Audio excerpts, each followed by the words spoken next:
22 जून को केंद्रीय मंत्री श्री जीतन राम मांझी जी का एक प्रोग्राम का आयोजन चल रहा था। ये प्रोग्राम राम सहायक उच्च विद्यालय फतेहपुर के प्रांगण में चल रही थी, जो कि गया जिला बिहार में पड़ता है। लेकिन मांझी जी ने मीडिया भाइयों को ऐसा टिप्पणी किया, मांझी जी ने मीडिया भाइयों को ऐसा शब्द से संबोधित किया कि मांझी जी के घटिया बयान से तमाम पत्रकार आक्रोश में हैं। इस वीडियो को ज्यादा से ज्यादा शेयर कीजिएगा ताकि केंद्रीय मंत्री जीतन राम मांझी जी के मोबाइल तक पहुंच पावे और दोबारा एक गलती कभी नहीं कर पाए। मांझी जी के प्रोग्राम में कितना भीड़ हुआ था, कौन कौन लोग आए थे, क्या क्या व्यवस्था किया गया था, हम तमाम चीज पे चर्चा करेंगे। वीडियो को शेयर कीजिएगा। मेरा परिचय है। जय हिंद साथियों, नमस्कार। मैं हूं कंचन कुमार यादव। आप सब देख रहे हैं न्यूज फॉर कंचन। मांझी जी एक सभा का संबोधित कर रहे थे। उस सभा का नाम दिया गया था परिवर्तन जनसभा। मांझी जी क्या परिवर्तन करेंगे, मांझी जी कितने दलितों को परिवर्तन किए हैं या फिर अपने परिवार को, हम तमाम चीज पे चर्चा करेंगे। आप लोग वीडियो में बने रहिएगा। दरअसल 22 जून को मांझी जी का एक प्रोग्राम हो रहा था, जो फतेहपुर के राम साहेब उच्च विद्यालय में हो रहा था। मांझी जी ने अपने सभा में भीड़ जुटाने के लिए लाखों प्रयास किए। कम से कम 12 से 15 बस का भी जुगाड़ किए थे, जो दूर दूर से लोग आए थे। सभा में मुख्य अतिथि थे केंद्रीय मंत्री श्री जीतन राम मांझी, उनका बेटा डॉक्टर संतोष मांझी जी भी थे और हम पार्टी के तमाम कार्यकर्ता।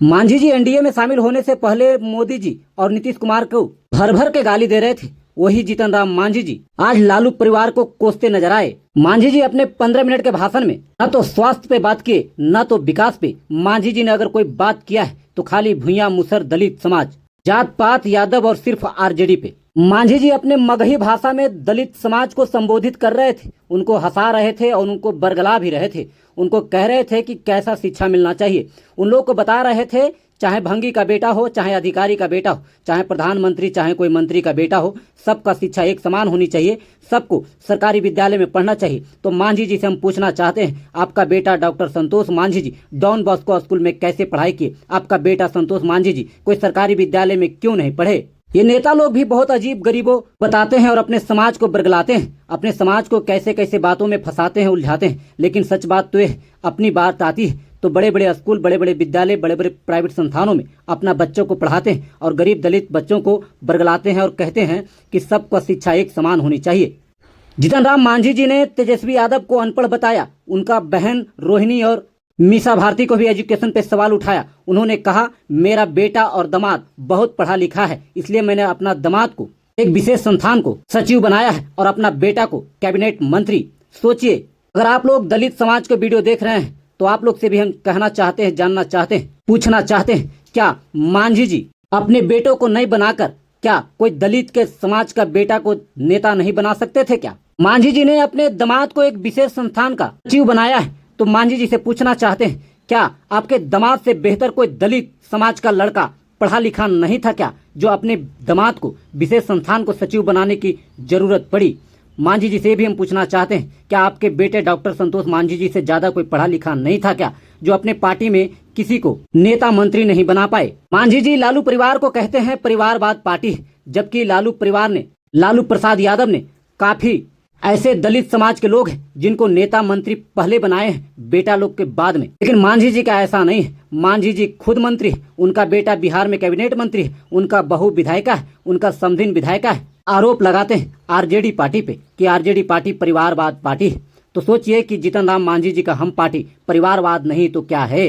मांझी जी अपने दलित समाज के लोगों को झंडा उठाने के लिए, कुर्सी लगाने के लिए, दरी बिछाने के लिए रखा है। मांझी जी कभी भी दलित परिवार को नेता नहीं बनाए, नेता बनाए हैं तो सिर्फ अपने परिवार को। मांझी जी को एक चैलेंज देना चाहते हैं, अगर मांझी जी सच में अगर आप दलित को देखना चाहते हैं, जिस बोधगया विधानसभा में आप संबोधित कर रहे थे, उसी बोधगया विधानसभा में टिकट अपनी पार्टी से, अपना परिवार को छोड़कर किसी अपने कार्यकर्ता को देकर दिखलाइए। अपने पार्टी से टिकट 12 चट्टी में कोई कार्यकर्ता को दिखलाइए। अपने पार्टी का टिकट किसी पढ़े लिखे दलित समाज के लोगों को दिलाकर तो दिखाइए, तब न जानेंगे कि आप परिवारवाद नहीं है। मांझी जी को आज भर भर कर मैं इसलिए कोस रहा हूँ क्योंकि मांझी जी ने हम सब पत्रकारों को ऊपर एक सवाल खड़ा किया है। हम सब पत्रकारों को आरजेडी के पत्रकार कहकर संबोधित किया है, इसलिए मैं इस वीडियो को आक्रोश में मांझी जी को कोस रहा हूँ, वरना मुझे कोसने की कोई जरूरत नहीं पड़ती। ऐसे मांझी जी पार्टीगत और व्यक्तिगत टिप्पा टिप्पणी किसी पर भी कर सकते हैं, उससे हमें कोई मतलब नहीं। लेकिन जब मांझी जी ने हम पत्रकारों को, तुम लोग आरजेडी के पत्रकार हो, ऐसा कहा तो हमारी अंदर से मानवता जाग गई और हमें लगा कि मांझी जी को खरी खोटी सुनाना चाहिए। जब मांझी जी से पत्रकारों ने सवाल किया तो मांझी जी कहे कि तुम लोग राजद के पत्रकार हो। सोचिए कि मांझी जी का जो कैबिनेट मंत्री है भारत सरकार का, वो पत्रकारों के प्रति इस तरह की सोच रखते हैं। पत्रकारों को सरकार का चौथा स्तंभ माना जाता है। वही पत्रकारों को मांझी जी ने भरी सभा में बेइज्जती करते हैं। वही पत्रकारों को मांझी जी कह देते हैं कि तुम लोग राजद के पत्रकार हो।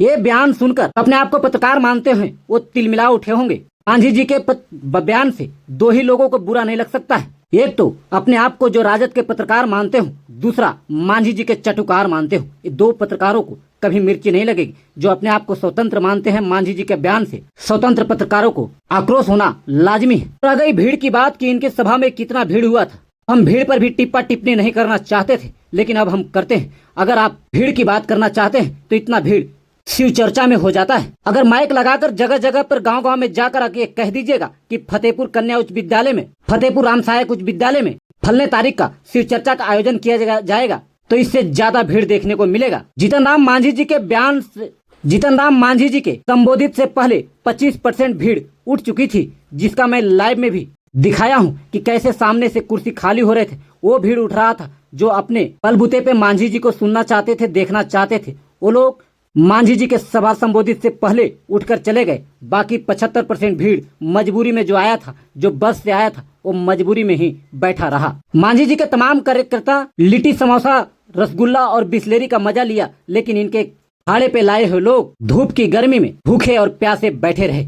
वीडियो को ज्यादा से ज्यादा शेयर कीजिएगा ताकि मांझी जी का अकल ठिकाने आ जाए और दोबारा से मीडिया वालों को इस तरह की घटिया भाषा से संबोधित ना करे। इसी के साथ जय हिंद। तो परिवर्तन हो रहा है। अब हम लोग के बोधगया विधानसभा में परिवर्तन करता है। कहते हैं जो हमारे इस क्षेत्र का विधायक है, हमारा गरीब नहीं है, चापाकल नहीं है, पीने के पानी नहीं है। हम लोग आप लोग बोले कि 10 साल से 15 साल से विधायक है, कोई काम नहीं किया है। इसलिए परिवर्तन करना होगा। आने वाला समय 2025 में जो विधानसभा चुनाव है, अपना बेटा अपना भाई का विधानसभा में भेजना है। कब होगा विकास? ऐसे विकास